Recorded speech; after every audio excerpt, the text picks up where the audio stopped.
Welcome to Night City. Yeah, come on! The only limit to what you can do is what you're willing to become. So dream big. If you can hack it, the future's yours for the taking.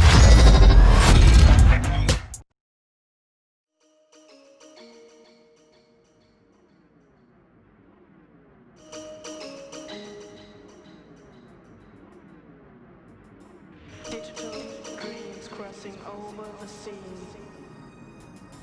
Welcome to the deadlock of reality. Oh yeah, take a look at this one. Back in 2001, the good people at Introversion Software released the game Uplink, also known as Uplink Hacker Elite or Uplink Trust is Weakness, later becoming one of the earliest indie games to arrive on Steam in August of 2006. Many of us, however, likely ran into it from one of the first Humble Bundles released at the tail end of 2011. So why am I choosing to bring up this dusty old relic of the early aughts? Well, aside from the fact that I've half-wrote several scripts reviewing and deep diving my favorite dusty old relics, I've pulled this one out of the accursed folder specifically due to a certain massive title dropping around this time. Yeah, I thought it was only fitting for the review I choose to send off to the void first would be a Cyberpunk themed one. Or at least some flavor of Cyberpunk pastiche. I'm not really on the up and up with the specifics of the whatever punks or something cores or who waves. I'm old, in case this crusty footage laid out on the screen before you led you to believe otherwise. Whoa now, don't run away just yet. Despite all of this text-based crust, there exists one hell of a game under here. If your body can pay the price. You'll be seeing some less than crusty footage as well. Don't worry, we'll get into that. Uplink is a fairly deep hacking simulation game where your goal is to break into various networks on the behest of various Fortune 500 companies to do various tasks. These tasks include stealing precious data, destroying precious data, uncovering financial information, or straight up just labeling people as dead. The man below is living too easily. Change his personal status to read deceased. Now everything you're tasked with from all of these companies range from bad boy antics to felonies with no chance of parole, so remember to erase all of your tracks, and I mean all of them, lest the feds sniff out one tiny and trace it all the way back to you. This, combined with the fact that you are usually being traced the moment you begin a hack on a system, necessitating you to bounce your connection across every access point on God's green earth to bide enough time to get in and out before your door is kicked in, means that you never quite feel safe enough. Paranoia is one of the strongest emotions coming out of this game, and for good reason, because relaxing usually means getting sloppy, which usually means seeing this screen. A lot.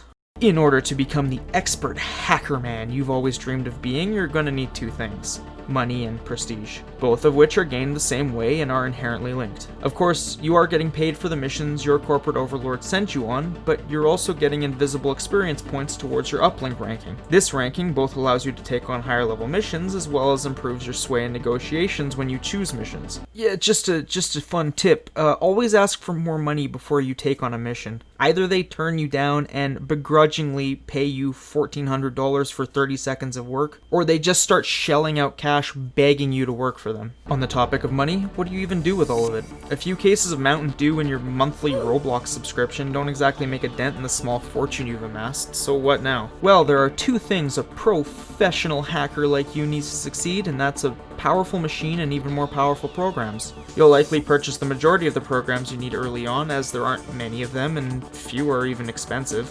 You'll also need a machine to run these programs, right? Well, that's where the hardware and gateway upgrades come in. The gateway is your entire computer, the rental unit on loan from the Uplink Corporation that is your portal to the worldwide series of tubes. No two gateways are the same, and each one can fit different types and numbers of components in them. Gateways can be specialized based on what kind of work you plan on doing. Some have the opportunity for massive amounts of memory to pilfer equally massive files from research facilities. One can run 16 parallel CPUs so you can break into bank accounts faster than the government can break your kneecaps. One can fit the world's fattest modem inside so you can download the entirety of the world government hentai database before they even know you're coming. And one has a security level of 4. What does that mean? Well, we all make mistakes, right? Sometimes we forget to, let's say, delete the transaction history from the bank account we just robbed.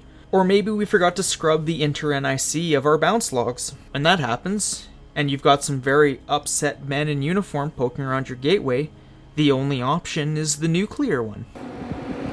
What the?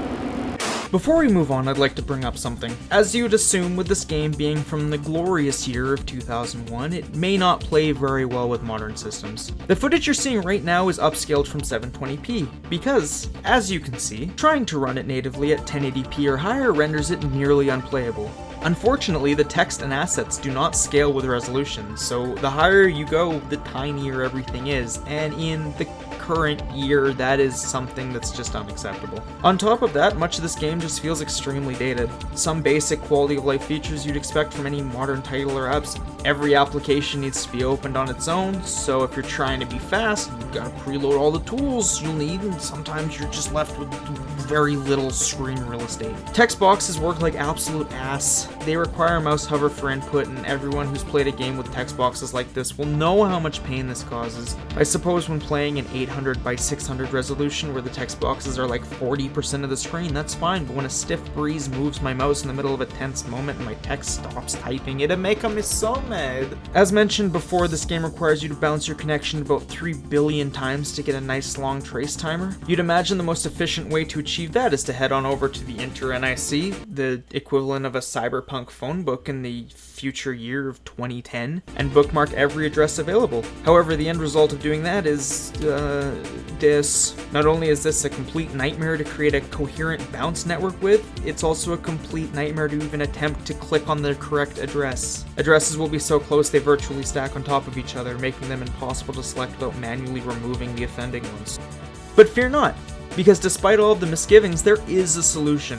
In 2017, the completed version of a mod known as Uplink OS was released, an entire overhaul of the game to make it A, more playable on modern systems, and B, more playable in general. The greatest gift this mod gives, in my opinion, is that many apps are now bound to a right-click context menu. No more having to load up file copier, file deleter, and log deleter before a mission to drag onto each item. You can just right-click, like a real operating system, from 2010. It also cleans up the networking screen, meaning that even when absolutely packed, the networks are still coherent, and even adds an app that automatically creates a randomized bounce network. It's not perfect, however.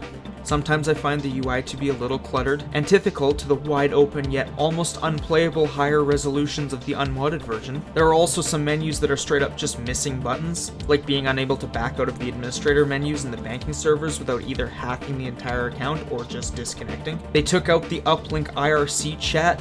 Not that I think anyone was actually using it, but it still hurts me. You also no longer get to see a schematic of your hardware, which, while entirely meaningless, is absolutely heretical in its exclusion. The actual aesthetics of the mod are also called into contention.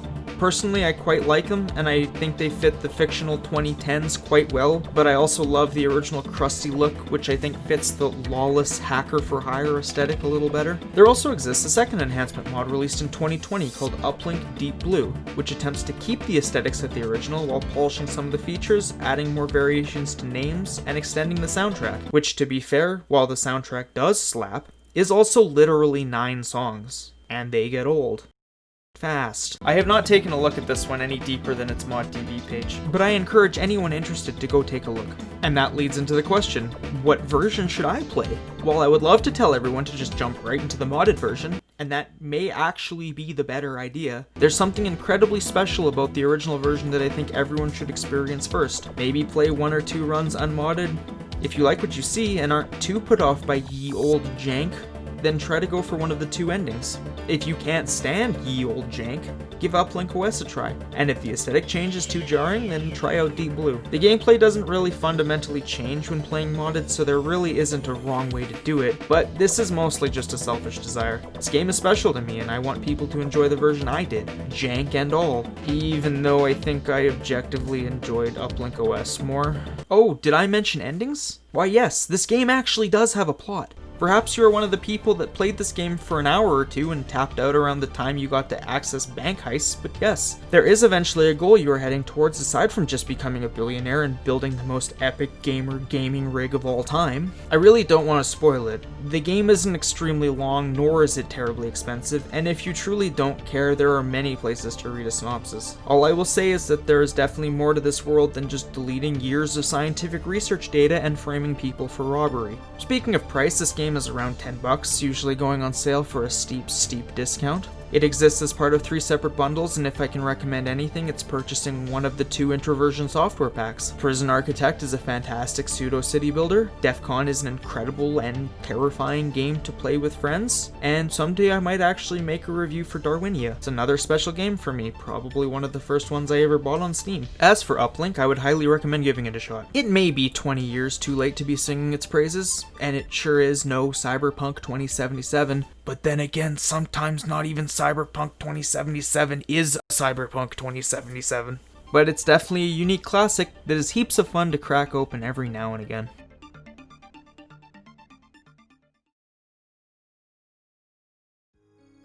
Hey, if you made it to the end of this video, thank you very much for watching the whole thing. This was my first attempt at a review like this. It was a lot of fun. It's extremely late when I'm finishing this video, and I feel like laying down, but yeah, you can find me in other places in the description. I like to stream on Twitch, and I don't ever use Twitter, but you could follow me there, and like, subscribe, and favorite, and give it 5 stars, and all the cool things, and I'll see you next time.